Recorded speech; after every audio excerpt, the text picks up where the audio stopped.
Look at her, standing there like she owns the place. Someone remind her she's just the help. $500,000 says she can't even say hello in Chinese. The CEO said, loud enough for the whole restaurant to hear. Everyone laughed, everyone except her, because the waitress he was mocking spoke 12 languages and one of them was about to ruin his entire reputation. The laughter came first. Cruel, echoing laughter that filled the five-star restaurant like smoke.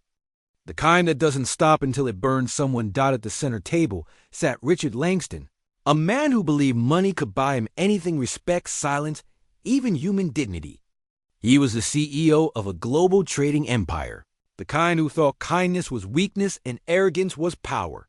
Across from him stood Ava Carter, a black waitress in a crisp white shirt and black apron.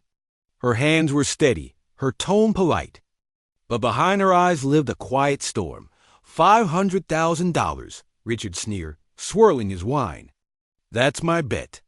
She can't say a single word of Chinese. Not one. The laughter spread like wildfire through the tables. Expensive suits, jeweled watches, and fragile egos joined in. Ava didn't laugh. She didn't even blink. She simply stood there still, calm, her pen resting against her notepad. The gold light from the chandelier brushed her face. And for a moment, she looked less like a waitress and more like something carved from patience itself. Inside, though, her chest tightened, not because she didn't understand the insult, but because she'd heard it all before. The whispers, the underestimation, the disbelief that someone like her, black, young, working class, could ever carry wisdom in her silence. But tonight, something about his voice scraped deeper. Maybe it was the way he said she instead of her name.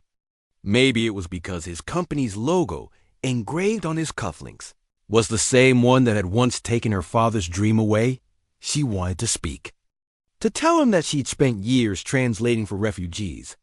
That she'd once saved lives with her words. But she didn't. Beckles. Ava knew something that Richard didn't. The strongest voices don't always need to shout. Years earlier, Ava had stood in the dust of a foreign village. She was just 19 when she joined a global aid program, helping displaced families after a devastating earthquake. At first, she couldn't understand anyone. Cries came in every direction: Mandarin, Cantonese, Arabic, Farsi, but she listened. She watched. She picked up words the way a painter gathers colors. Eek, safe, hope. By the end of her first month, she could speak fluent Mandarin. By the end of that year, she could switch between languages like breathing. She didn't learn for praise. She learned for survival, for connection, for humanity. When she returned home, her father's restaurant, his life's work, was gone. Bankrupted and bulldozed by corporate greed.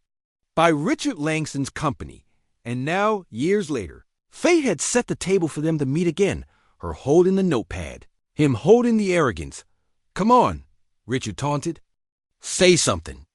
Just one sentence. I'll even slow down the bet for you. How about a word? A few people shifted uncomfortably, but no one spoke. The restaurant was filled with the kind of silence that tastes like shame. Ava's coworker tried to whisper, "Don't engage him." Ava, but she didn't move. She simply met his gaze with an expression so still it frightened him. Thought so, he said smugly, $500,000 safe and sound, but something in Ava's quiet unnerved him. The way she didn't look away. The way her presence felt heavier than his wealth. He laughed again, louder this time. You know what, sweetheart? Let's make this fun. You speak a full sentence in Chinese right now, fluent, no cheating, and I'll double your tip. Maybe you can buy yourself a real education. That broke the dam. Some laughed, others looked away in guilt. Ava's hand trembled around her pen, but not from fear. From restraint, she wrote down the order, set the notepad gently on the table, and said, "With steady grace, your meal will be out shortly, sir." Then she turned to walk away. Richard scoffed. Yeah, that's what I thought. Stay in your lane, sweetheart. The words hit like a slap, but Ava didn't react. Because she knew what was coming. At the corner table sat an older woman, silver hair, quiet eyes dressed in a red silk scarf. She'd been watching the entire exchange. She raised her hand slightly as Ava passed. "Miss," she said softly, "do you speak Chinese?" Ava paused. The room froze. Then, slowly, she turned back to the woman and spoke. Her voice flowed like music. Clear, fluent Mandarin rolled from her tongue, each tone perfect. "Of course I speak Chinese." Respect is the universal language, sadly. Some people haven't learned it yet. The words landed like thunder. Wrapped in silk. The older woman's face lit up with joy. The guests around them gasped. Even the kitchen doors swung open as the staff peeked out. Mouths open in disbelief, but Ava wasn't done. She turned to the CEO, her eyes unflinching, and continued in French. Then in Spanish. Then Arabic. Then Swahili. Each sentence carried a truth sharper than any insult he'd ever thrown.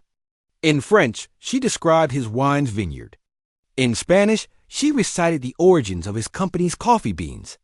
In Arabic, she wished peace upon everyone in the room. In English, finally, she said, "Respect isn't a bet, sir. It's a choice." The CEO's laughter was gone now. His glass shook as he tried to compose himself. You studied languages?" "Yes, TAMMERED." Ava smiled. "No, sir. I lived them." That line hit him harder than any argument could. The applause started softly. Then it spread table by table until the whole restaurant was standing. Even the chef came out, arms crossed, tears glistening in his eyes. Richard couldn't look at her. His arrogance had melted under the weight of his own ignorance. When he finally reached for his wallet, it wasn't out of pity. It was out of shame. He scribbled something on a check, left it on the table, and walked out, his empire smaller than the waitress he had just tried to humiliate. When the last guest left, the older woman approached Ava. "You speak with such grace," she said in Mandarin. "Where did you learn?" Ava smiled softly. "From people who didn't have a voice." The woman handed her a business card. "My son runs a global language institute. He needs teachers who understand compassion. You'd be perfect." Ava took it, her fingers trembling slightly. For the first time in years, she felt her father's dream breathe again.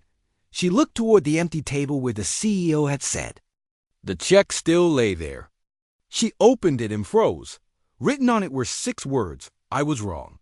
You deserve better." She didn't cash it. She framed it. That night, as Ava walked home under the streetlights, her reflection in the glass of the city looked different, stronger, freer. She realized the truth that would echo through her life and through everyone who heard her story. Power isn't about speaking louder. It's about speaking truth when others doubt you can. The next morning, a viral post began circulating online. "Waitress humiliates billionaire.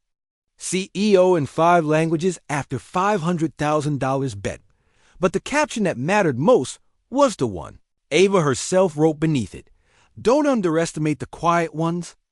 They're often fluent in strength. Respect doesn't wear a suit. Wisdom doesn't need a title, and dignity, real dignity, never shouts. It simply stands and lets the truth do the talking." If this story touched you, tell us where you're watching from. Comment the word respect if you believe silence can be powerful, and subscribe for more stories that remind us true class isn't about money. It's about humanity.